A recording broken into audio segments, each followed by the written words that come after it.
Hello नमस्कार दोस्तों। कैसे हो आप सब। उम्मीद है आप सब अच्छे होंगे और अपनी तैयारी को बड़े अच्छे ढंग से कर रहे होंगे।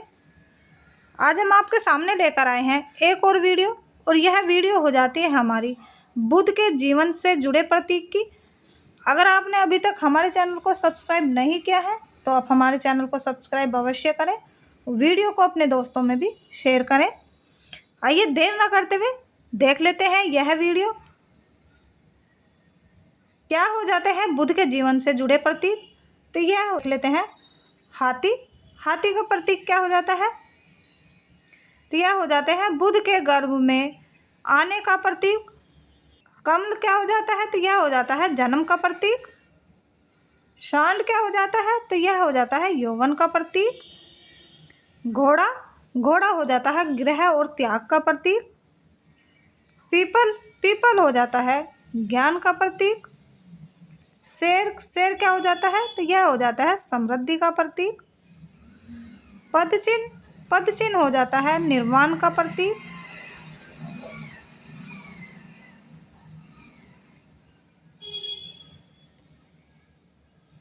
स्तूप क्या हो जाता है। यह हो जाता है मृत्यु का प्रतीक। गौतम बुद्ध का गुरु कौन था।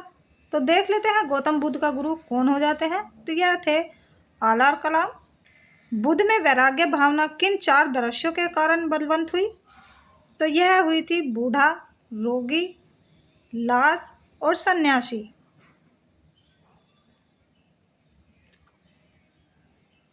बुद्ध ने सर्व अधिक उपदेश कहाँ दिए। तो यह दिए थे साबरमती में। बौद्ध शिक्षा का केंद्र तो कहाँ था। तो यह हो जाता है विक्रमशिला में। भारत में सबसे बड़ा बौद्ध स्तूप कहाँ स्थित है। तो यह हो जाता है सांची में। किस शासक ने बौद्धों के लिए विख्यात विक्रमशाला विश्वविद्यालय की स्थापना की थी। तो यह की थी धर्मपाल ने। किसके द्वारा द्वितीय बौद्ध संगीत को संरक्षण प्रदान किया गया था। तो यह किया गया था अशोक के द्वारा।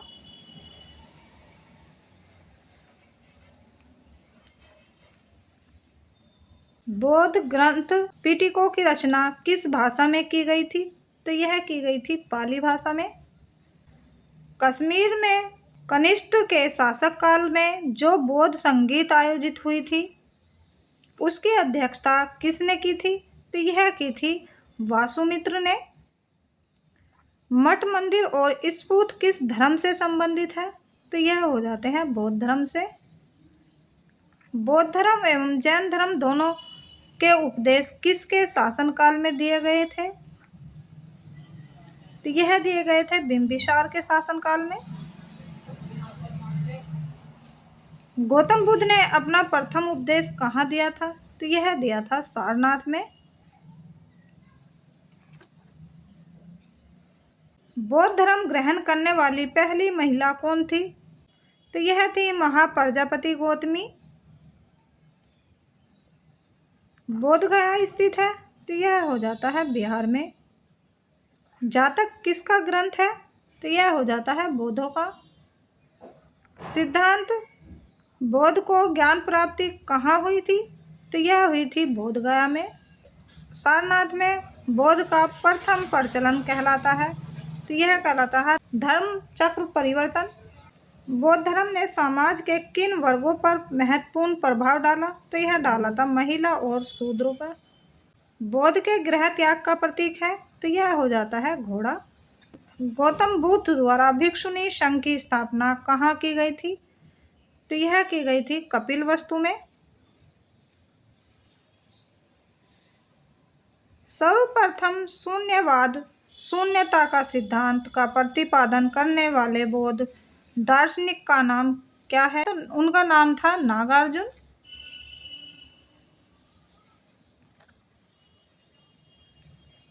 किस शासक के शासनकाल में नेपाल में बौद्ध धर्म का आगमन हुआ था। तो यह हुआ था अशोक के शासनकाल में। सांची क्यों विख्यात है। तो यह हो जाते हैं सबसे बड़ा बौद्ध स्तूप। किस भाषा का ज़्यादा प्रयोग बुद्धवाद के प्रचार के लिए किया गया है। तो यह किया गया था पाली के लिए। कौन सबसे पूर्णकालिक जैन ग्रंथ कहलाता है? तो यह कहलाता है चौदह पूर्व। जैन साहित्य को कहा जाता है, यह कहा जाता है आगम।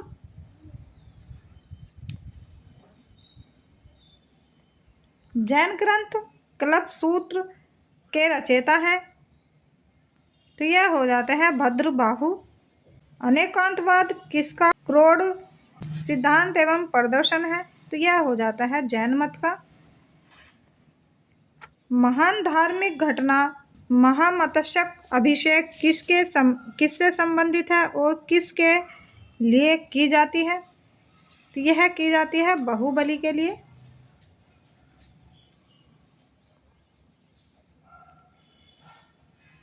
प्रथम जैन महासभा का आयोजन कहाँ हुआ था? तो यह हुआ था पाटलिपुत्र में। द्वितीय जैन महासभा का आयोजन कहाँ हुआ था? तो यह हुआ था वल्लभी में। जैन साहित्य का संकलन किस भाषा व लिपि में है? तो यह हो जाता है प्राकृत व आर्द्र मागधी में। कौन बौद्ध के जीवन काल में ही संघ प्रमुख होना चाहता था? तो यह जाता था देवदत्त।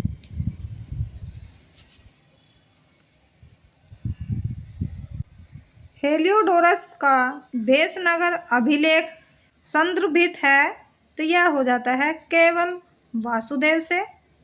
आजीवक संप्रदाय के संस्थापक कौन थे? तो यह हो जाते हैं मखली गोसाल। भगवत संप्रदाय के विकास में किसका योगदान अत्यधिक था? तो यह हो जाता है हिंद यूनानी का। वासुदेव कृष्ण की पूजा सर्वप्रथम किसने प्रारंभ की? यह की थी सातवतों ने।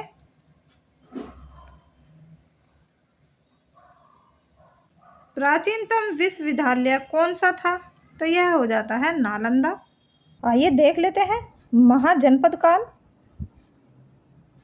पाली ग्रंथों में गांव के मुखिया को क्या कहा गया है? तो यह कहा गया था भोजक, ग्राम भोजक।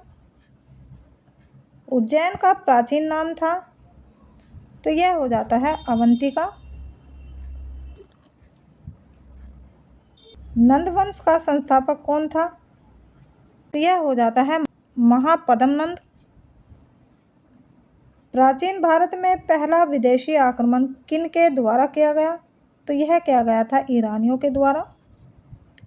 सिकंदर ने भारत पर आक्रमण किया था, तो यह किया था 326 ईसा पूर्व में।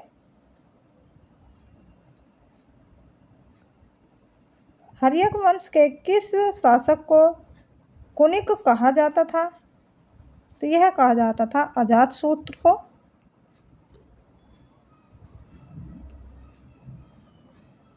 किस शासक ने गंगा एवं सोन नदियों के संगम पर पाटलिपुत्र नामक नगर की स्थापना की? यह की थी उदयनिय ने। 323 ईसा पूर्व में सिकंदर महान की मृत्यु हुई थी, तो यह हुई थी बेबीलोन में। सिकंदर महान एवं पोरसपुर की सेनाओं ने किस नदी के आमने सामने वाले तटों पर पड़ाव डाला हुआ था? यह डाला था झेलम नदी के तट पर। किस प्रकार का मर्दबांध पटरी भारत में द्वितीय नागरीकरण शहरीकरण के प्रारंभ का प्रतीक माना गया है? तो यह माना गया है उत्तरी काले पालिशकृत बर्तन। मगध की प्रथम राजधानी कौन सी थी? यह थी ग्रीवराज या राजगृह।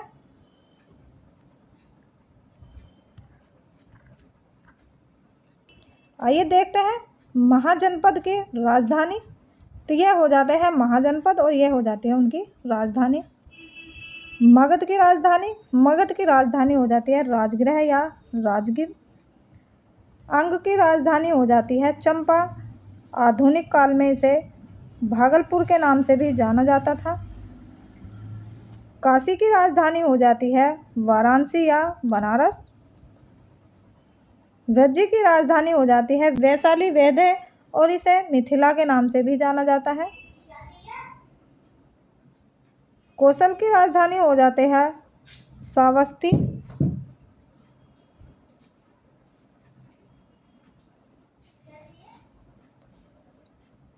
कुरु की राजधानी हो जाती है इंद्रप्रस्थ।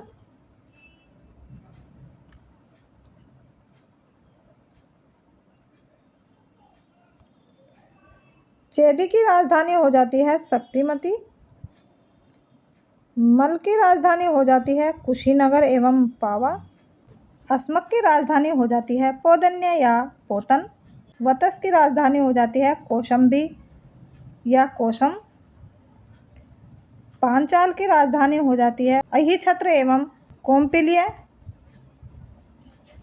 मत्स्य की राजधानी हो जाती है विराटनगर, से जयपुर के नाम से भी पुकारा जाता है। अवंती की राजधानी हो जाती है उज्जैनी एवं महेशमती।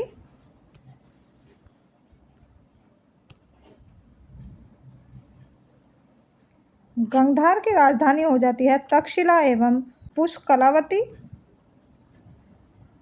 सुरसैन की राजधानी हो जाती है मथुरा। कंबोज की राजधानी हो जाती है राजपुर। तो चलिए दोस्तों, आज का वीडियो यहीं समाप्त करते हैं। कल फिर मिलेंगे एक नई वीडियो के साथ। अगर आपने अभी तक हमारे चैनल को सब्सक्राइब नहीं किया है तो आप हमारे चैनल को सब्सक्राइब अवश्य करें और वीडियो को अपने दोस्तों में भी शेयर करें। तो मिलते हैं कल नेक्स्ट वीडियो के साथ। तब तक के लिए नमस्कार, जय हिंद।